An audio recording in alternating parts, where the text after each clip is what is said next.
How's it going?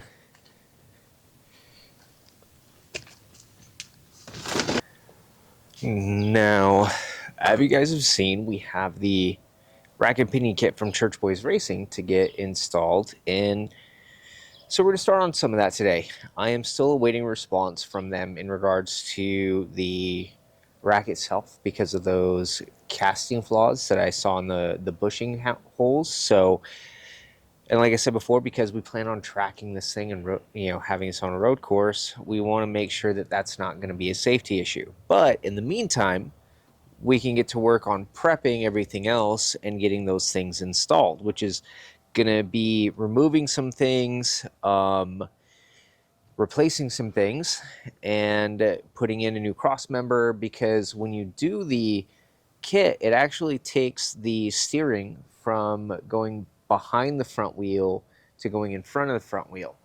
And that's quite a bit of a change. So we have a cross member swap out, steering knuckle or steering arms to swap out, and so forth. But let's get to work. So of the things that we are going to be changing, one is this arm, which, like I said, it goes from the rear steer currently, which it's going to move it towards the front. No problem there. The other thing that we're going to be changing out is this cross member here.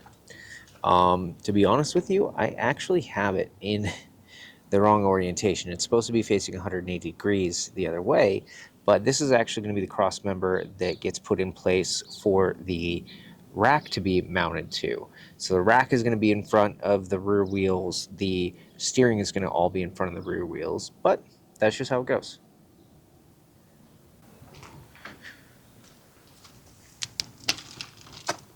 So we have these beautiful billet arms and hardware, which are exciting. But I've got to remove these two lower bolts to get this guy out and be able to remount these new arms in the process. So let's see what sizes we're looking at. Looks like a 3/4. A little sloppy. There we go.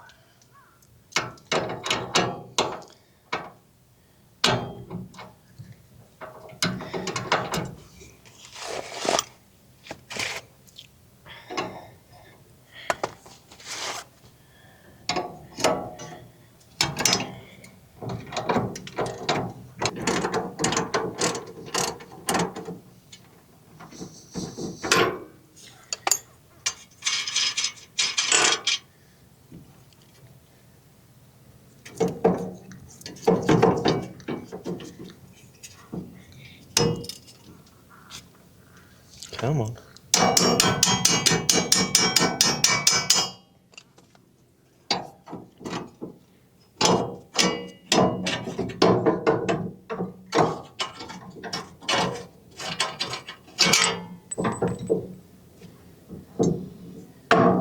Now, one thing, the instructions do say, if you have the 7/16 hardware or holes in the steering knuckles, that you're going to need to drill these out, which the 7/16 size was actually for the 6-cylinder engines, so I don't think I will have an issue, but just to be sure, I'm going to make sure I test the hardware. Cool. Now, if you have the smaller hardware, you will need to drill out the steering knuckle to do so, but we don't have that problem right now. So first things first, make sure this guy lines up, which that looks pretty awesome, but this backing plate I'm a little concerned with, because once we sandwich all that together, that could be an issue. So I may have to look into that. Is there a spacer that goes in between? It looks like hardware count wise, that is a no.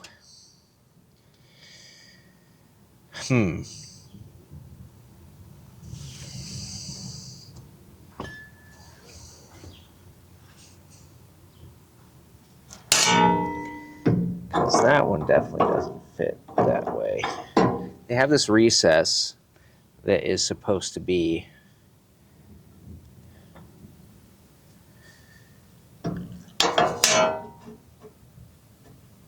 for that, but it is what it is, right? We'll take these.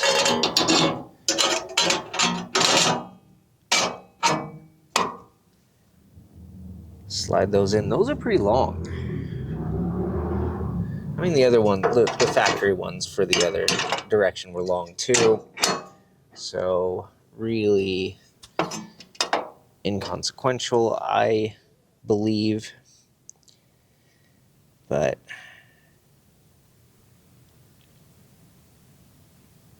this doesn't make a lot of sense to me. Because by the time I bolt all this in, it's going to be there, and it's going to be resting against this backing plate. Looks like I have some research to do.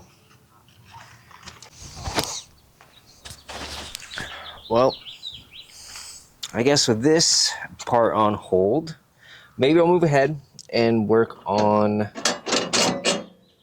getting the cross member at least out and start on that, because I don't believe that will be an issue, which there are about 8 7/16 sized bolts for that, and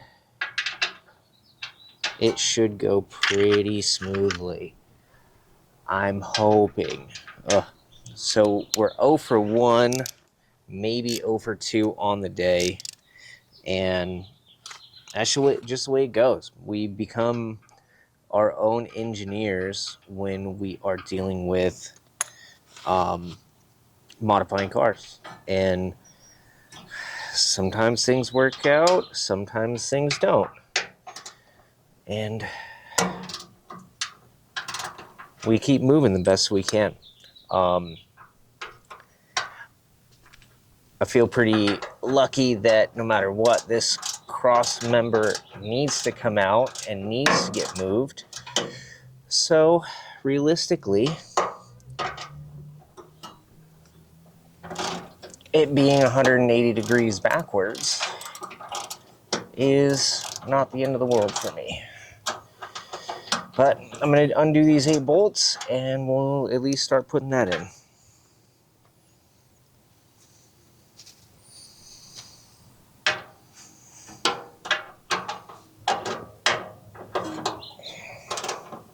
I don't know. When I get frustrated with things like this, it's hard for me to be jokey. You know what I mean? Like, I like cracking jokes. I like having a good time while I'm doing this stuff. And, you know, I do take this project a little seriously and whatnot. But also, too, like, it's supposed to be fun, right? Like, that's a big part of why we do this stuff, is to go and have a good time and enjoy the fruits of our labor. So that's what I'm concentrated on. I actually talked with my dad earlier, and while I was talking to him, I gave him some homework. Follow up with the engine guy, because I haven't heard from that guy in 3 months almost, and he said he was finishing up one motor ahead of ours, and he was still waiting on getting power to his new shop and whatnot, but it's been 3 months. Like, we should have heard something by now. At least have confirmed, yeah, start sleeving the engine block, whatever.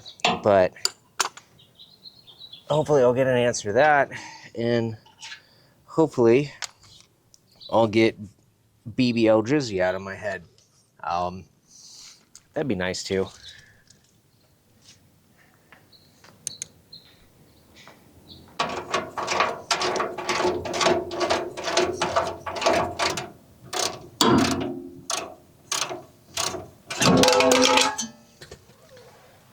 at least it didn't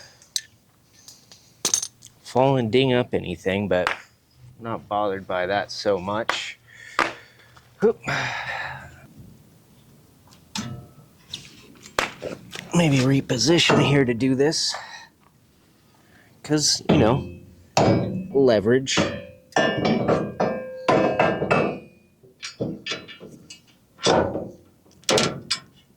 Okay.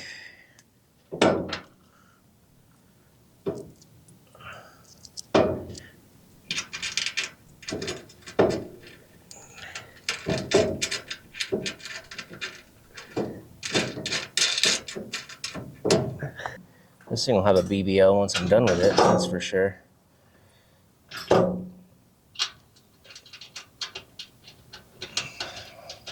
What would you even call a BBL in a car?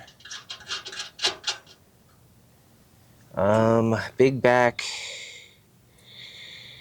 I don't know, I gotta figure out that L. Because I'm not running a big block, so that doesn't work.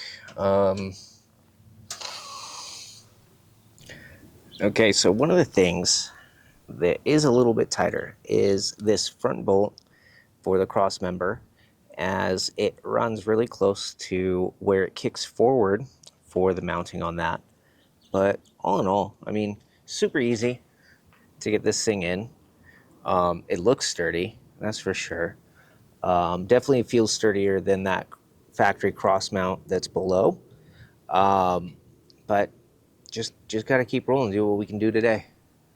So I just sent Church Boys Racing my email in regards to the power rack, or sorry, the manual rack with the flaws on the bushing recesses for the castings.